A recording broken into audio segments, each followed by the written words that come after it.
here for our second episode of the Dromgoole's podcast, and we have a very exciting guest with us here today. We have Mark from Coles of London, and Coles of London is known in the pen industry for being the distributor for Visconti. We've been selling Visconti here at Dromgoole's for a long time, and have really enjoyed selling their product.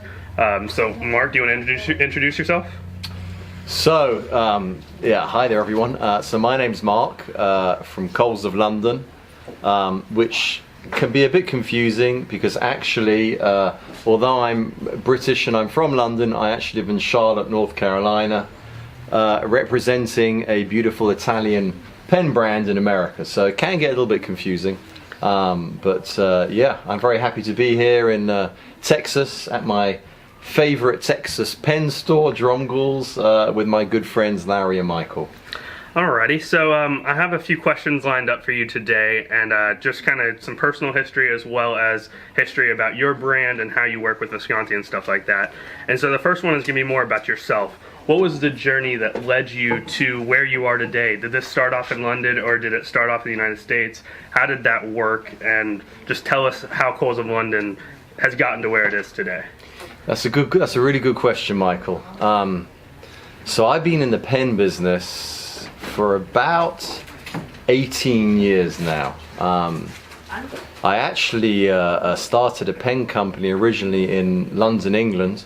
I was about 25 years old. I'm actually a CPA, but I knew I didn't want to be an accountant, so I wanted to get into business, and I love pens. And I actually opened a pen company in London selling an ergonomic pen called a Euro pen, which is a pen that actually is particularly good for left-handers. It prevents smudging, and it was just a really cool pen. Anyway, that's how I started my first pen company in England. Over the next 6 or 7 years, I built my company up in England, did really well. We distributed 7 different pen brands, and then I had an opportunity to bring Europen to America. So 12 years ago, my wife and myself moved first to Florida, completely the opposite climate, opposite place to being in London, and we moved to Florida and we opened Coles of London, and we started distributing Europen. Fast forward then 2 years later, and I met Visconti. They were looking for a new distributor in the USA. I was unbelievably excited. I can't tell you, because for me, Visconti has always been my absolute #1 pen brand. The brand is incredible. When I first met Visconti and talked about working with them, they just launched the Black Divina and the Divine Proportion, which for me was just a pen that was unlike anything that had been made by anyone else. Absolutely beautiful pen. Met Visconti, and a month later we officially became the distributor in America. So how did you get that interview to acquire Visconti? Was it something where you saw there was an opening and approached them, or did they approach you? So actually, Visconti unfortunately came to an end with their old distributor. This was fairly common news in the pen industry, which is fairly small. And when I found out, I approached Visconti, and they said they would love to meet me. In all honesty, I really didn't think I was going to have a lot of chance with Visconti because, it was a very successful brand. I was fairly new in the American pen industry. But I think when I met Visconti, they were really impressed by what we'd achieved in a very short space of time. I think they liked my passion and my team's passion for pens, and I got a call from the powers that be. Visconti said, "We'd like to work with you in America," and I got to say this was a momentous time in my career, because Visconti for me is the finest pen brand in the world, and it's just been an honor and a pleasure to work with them all these years. Yeah, that is awesome. So how does the relationship between Coles of London and Visconti work? I know y'all don't do the manufacturing here in the United States because it's an Italian brand. So do y'all get to influence the design at all? Do y'all come up with some of y'all's own exclusives, or do they do all the design and then send it your way? So Visconti are renowned for incredible designs. So they have an amazing design team, and the vast majority of pens are all coming from that Visconti design team. Having said that, though, the American market's a little bit different to other markets, and we often give them our feedback. It's important they get feedback from us. They do have a very good understanding of the US market, but they like to hear our feedback, and from time to time we like to make a special pen for the US market, like the Declaration of Independence or the Wild West. Okay. Alrighty. The next question kind of does deal more with just your company, and I wanted to see what was the biggest hardship that you've ever faced since beginning Coles of London, and what choices did you make that helped you get past those hard times? Well, when you run your own business, as I'm sure you know, Michael, and your dad, Larry, that there are good times and there are difficult times, and of course we faced our own share of challenges. But I think you just keep going. And sometimes I say to people, when you have your own business, you become a problem solver. All the problems, the big problems seem to come to me, they hit your desk, and then I've got to try and solve them.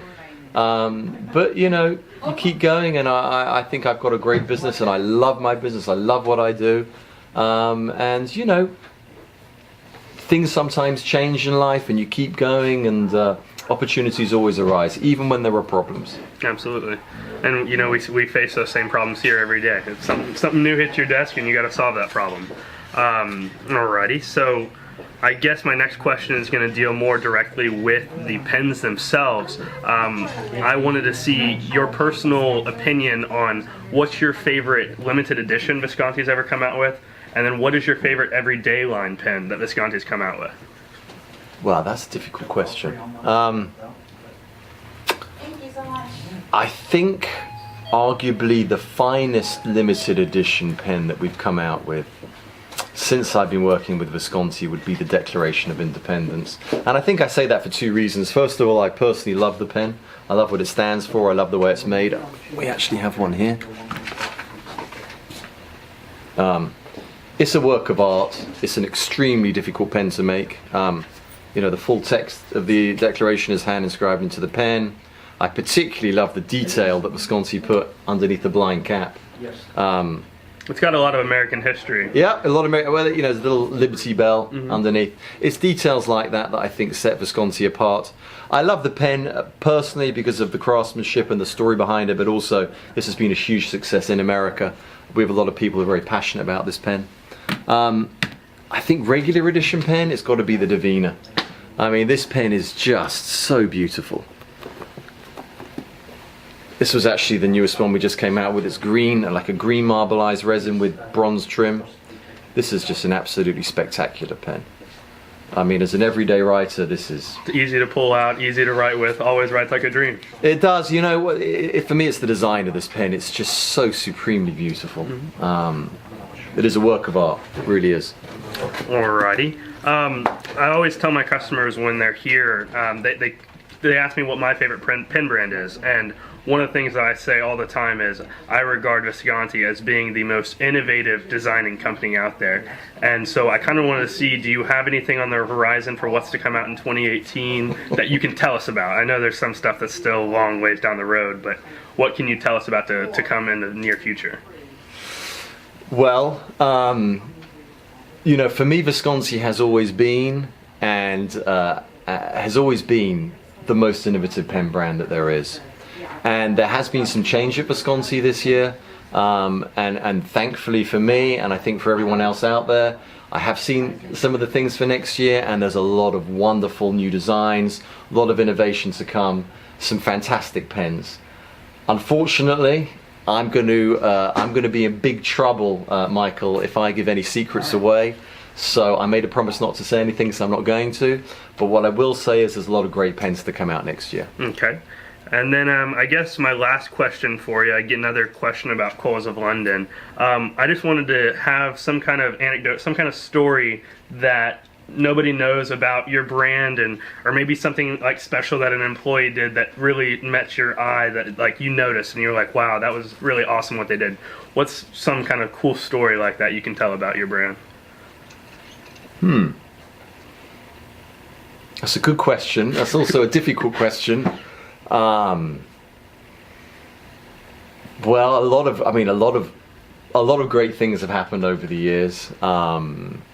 We launched the Declaration of Independence in Philadelphia. That was a particularly memorable time for me. We met the mayor of Philadelphia, made a presentation to him. There was a big party, and some of the team of Visconti came over to America. That was a lot of fun.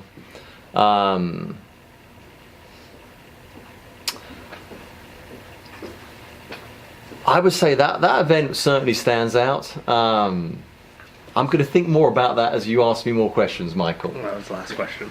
Okay. So we're kind of done with questions, but Well, we've got some brand new pens right now. Yeah, I mean, you know, there's a lot. I'm actually here at Dromgoole's doing a pen show today. We made a little display of our pens, and actually we have some beautiful new pens. So go ahead and tell us about some of these pens. I know we got 3 new pens that not too many people have seen. All right. A couple of different price lines and things like that you can talk about. I'm going to start with the most discreet, kind of quiet, subtle pen that we have here. Of course, I'm being facetious. This is the Casabatlo. This is a new limited edition we've just come out with. And so what are some of the cool features about this pen? Tell me how this pen came about. So the Casabatlo is a very, very famous building in Barcelona, and it was designed by Gaudi. We're actually celebrating an anniversary of the rebuilding of the Casabatlo. The pen is absolutely gorgeous. The building itself is unlike anything else out there. It's a museum now. It actually